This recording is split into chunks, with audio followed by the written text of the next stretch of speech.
Have you ever been told, you don't belong here? Imagine hearing those words not because of who you are as a person, but because of the color of your skin. It was a warm afternoon when Maya Johnson, a 34-year-old businesswoman, pulled her car into the gates of Willow Creek Estates, a wealthy neighborhood on the edge of town. For months, she had been searching for the perfect place to settle down after years of hard work building her tech startup. Maya had the money. She had the credit. She had everything required to buy her dream home. But what she didn't expect was rejection. The Homeowners Association, HOA, of Willow Creek Estates wasn't just strict about fences, lawns, and mailbox sizes. They were strict about who lived there. When Maya met the HOA president, a sharp-faced woman named Linda Carver, the conversation started politely. "So, Ms. Johnson, you're interested in 27 Willow Lane?" Linda asked with a practiced smile. "Yes," Maya replied warmly. "It's perfect. Quiet, spacious, near the park. I can see myself here." But Linda's eyes narrowed. "Well, you see, we have a very particular community here. We want to make sure everyone fits." Maya tilted her head. "Fits? What do you mean?" Linda leaned closer, lowering her voice. "I'll be direct. The HOA has to approve all residents. And frankly, our members don't believe you belong." Maya's heart sank. "You're saying I can't live here because I'm black?" Linda smiled coldly. "We would never say that directly, but you understand." Maya's hands trembled, but she forced herself to stay calm. "I see. Thank you for your honesty." She walked out of the meeting, her chest tight, anger boiling inside her. Years of hard work, late nights, sacrifice, yet still, she was reduced to her skin color.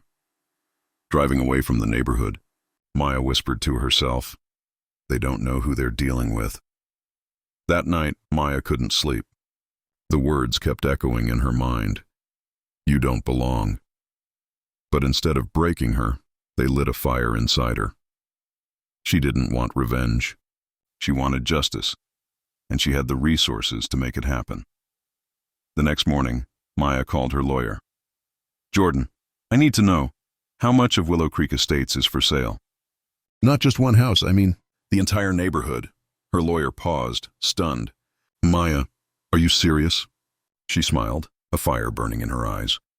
"Dead serious. What would you do if the very people who rejected you suddenly had to answer to you?" Maya began researching. She discovered that several houses in Willow Creek Estates were quietly on the market. Others belonged to older residents struggling with mortgage payments. Some had fallen behind on HOA dues. This was her opening. She called investors, contacted banks, and leveraged her network.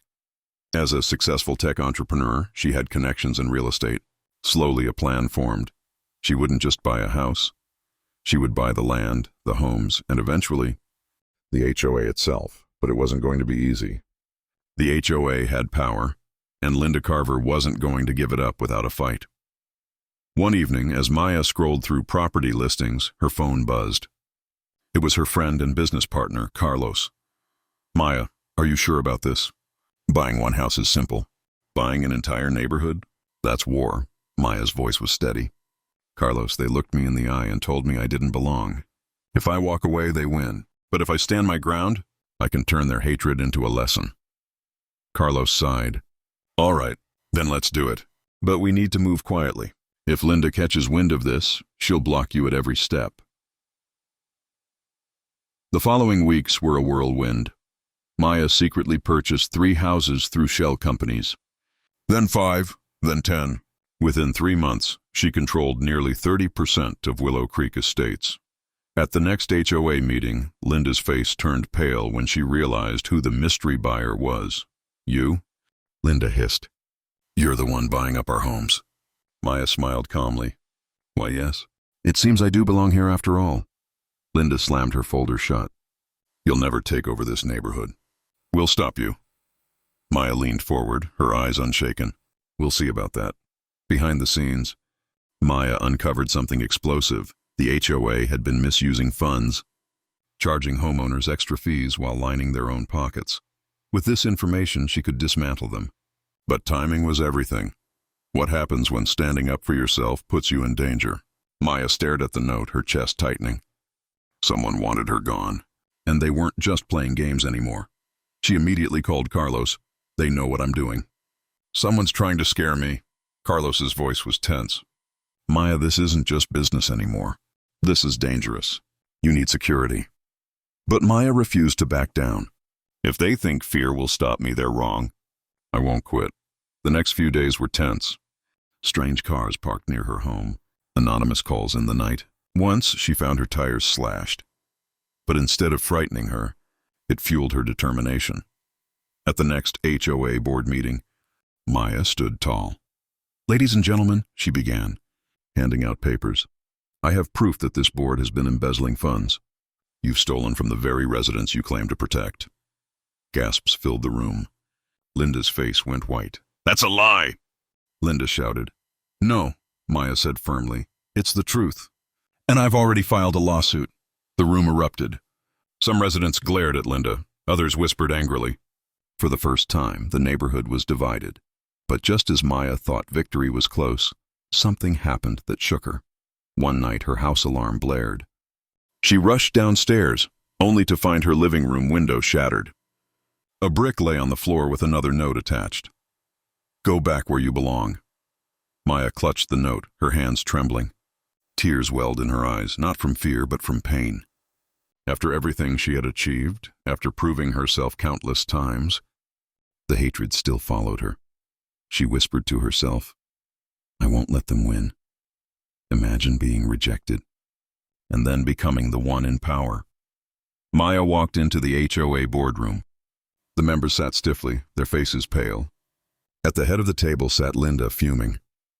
Maya placed a folder on the table. As majority owner, I hereby dissolve the current HOA board. Effective immediately, the room erupted in chaos. Linda slammed her fists on the table. You can't do this. This is my neighborhood.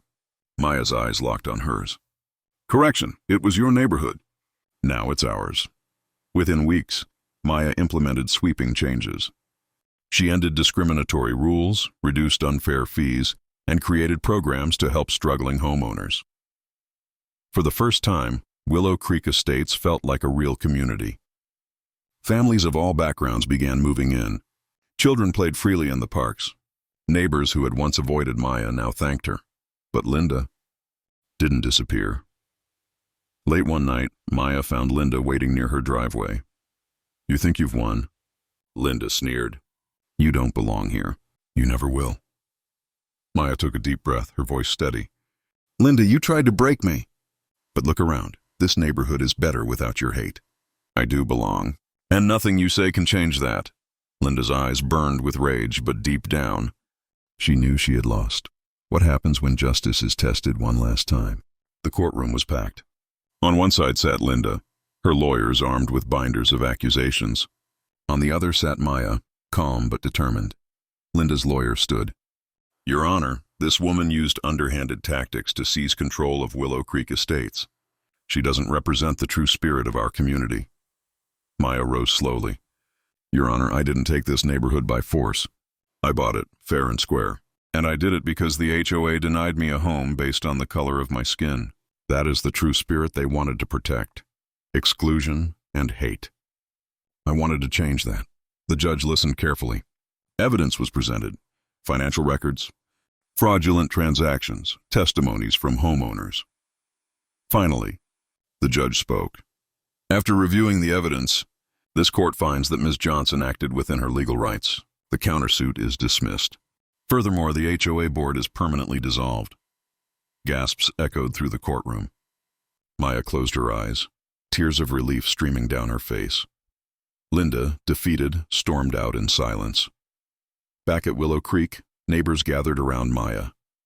An elderly couple hugged her. A young family shook her hand. Thank you, one woman said. You didn't just buy houses. You gave us hope. Maya smiled softly. We belong here, all of us, and no one can take that away. Moral ending. Maya's story became more than just a personal victory. It became a lesson that no amount of hate can stop someone who refuses to bow down, that money and power mean nothing compared to courage and resilience, and that sometimes the best revenge isn't destroying your enemies, it's building something so powerful, so inclusive, so unshakable, that they can no longer deny your place in the world. Never let anyone tell you where you don't belong. If doors close in your face, build your own doors and then open them for others.